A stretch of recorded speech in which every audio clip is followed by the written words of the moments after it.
Assalamualaikum warahmatullahi wabarakatuh. Bagaimana kabar kamu hari ini? Semoga sehat walafiat ya. Dan jangan lupa terus pupuk impian dan cita-citamu hingga tercapai kelak. Oke? Baiklah, pada video kali ini saya akan kembali membagikan materi pembelajaran. Dan materi pembelajaran kali ini gak begitu jauh dengan apa yang biasa kita lakukan sehari-hari loh. Yuk kita bahas lengkapnya dalam materi menyusun teks prosedur.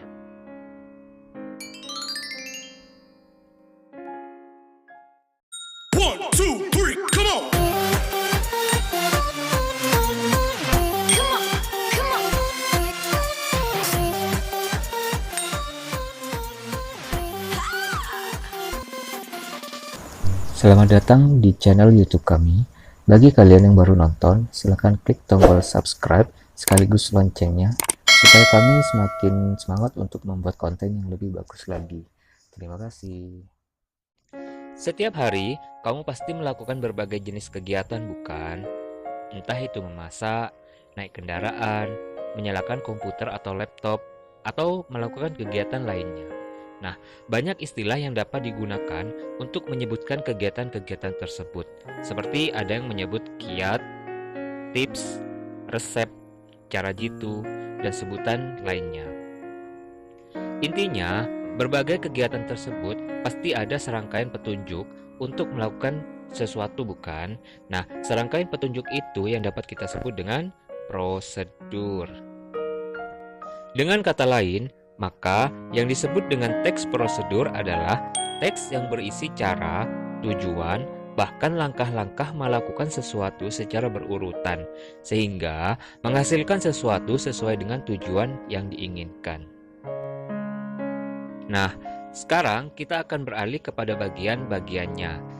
Jika dilihat dari bagian-bagiannya, teks prosedur memiliki pernyataan umum dan tahapan-tahapan. Nah, kira-kira apa ya pernyataan umum dan tahapan-tahapan itu? Mari kita bahas selengkapnya. Yang pertama, pernyataan umum merupakan bagian teks yang berisi tentang penjelasan secara umum tentang kegiatan yang akan dijelaskan dalam teks prosedur. Pada bagian ini, bisa ditemui dengan penjelasan-penjelasan atau pengertian tentang hal yang akan dijelaskan langkah-langkahnya. Ya kan? Nah, sekarang beralih kepada bagian B atau tahapan-tahapan. Tahapan-tahapan merupakan bagian yang berisi tentang langkah-langkah atau tahapan dalam melakukan sesuatu kegiatan sesuai dengan urutannya. Nah, itu dia sudah lengkap ya kan?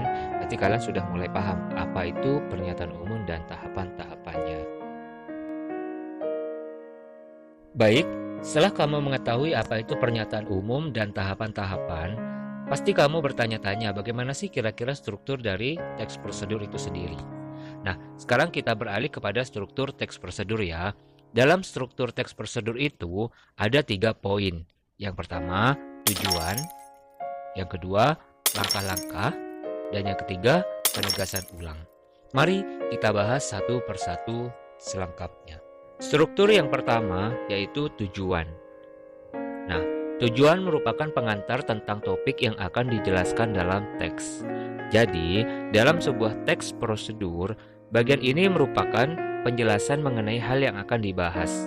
Misalnya, jika teks tersebut akan membahas mengenai cara membuat masker lidah buaya, maka pada bagian ini dijelaskan kira-kira lidah buaya itu tanaman yang tumbuh di mana, apa kandungan vitamin yang ada di dalamnya, sehingga apa kira-kira dampaknya jika dipakai di wajah, dan lain sebagainya.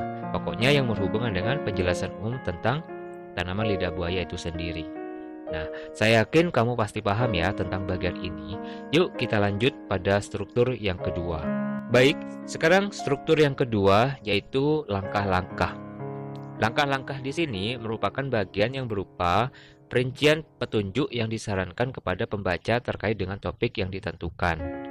Misalnya, tadi kan kamu mau membuat masker lidah buaya. Nah, pada bagian ini, kira-kira bagaimana langkah-langkah yang harus dilakukan seorang pembaca supaya bisa mengikuti penjelasan yang kita tulis dalam teks prosedur tersebut? Apakah yang pertama mengupas kulit lidah buaya atau justru mencucinya terlebih dahulu hingga bersih? Semua itu akan jelas dipaparkan dalam bagian ini. Baik, Selanjutnya kita beralih pada struktur yang ketiga, alias yang terakhir, yaitu penegasan ulang. Struktur penegasan ulang ini atau poin penegasan ulang ini yaitu bagian yang berupa harapan atau manfaat apabila petunjuk-petunjuk itu dijalankan dengan baik. Nah, dari ketiga poin itu merupakan struktur dari teks prosedur. Saya yakin kamu sudah paham mengenai hal ini ya. Setelah kamu mengetahui pengertian dari teks prosedur, strukturnya seperti apa, sekarang kita beralih kepada unsur-unsur kebahasaan dalam teks prosedur. Nah, unsur-unsur kebahasaan dalam teks prosedur ini ada beberapa poin penting. Yang pertama, banyak menggunakan kata-kata kerja perintah atau bahasa lainnya kata kerja imperatif. Kata kerja imperatif ini dibentuk oleh akhiran kan, i, dan partikel lah. Contohnya ada di sini. Baik, selanjutnya banyak menggunakan kata-kata teknis yang berkaitan dengan topik yang dibahasnya. Yang ketiga, banyak menggunakan konjungsi dan partikel yang bermakna penambahan. Selanjutnya, banyak menggunakan pernyataan persuasif.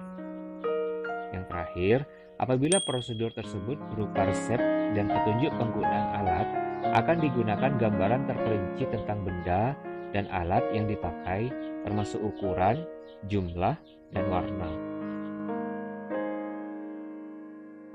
Sekarang kita akan belajar bagaimana langkah-langkah dalam menyusun teks prosedur. Di sini ada 6 poin ya. Yang pertama, silakan kalian pilih macam-macam kegiatan yang pernah atau dapat kalian lakukan. Ya, setelah itu silakan tentukan tema kegiatannya. Nah, selanjutnya yang ketiga, silakan kalian buat kerangka dalam bentuk topik-topik kegiatan secara garis besar ya.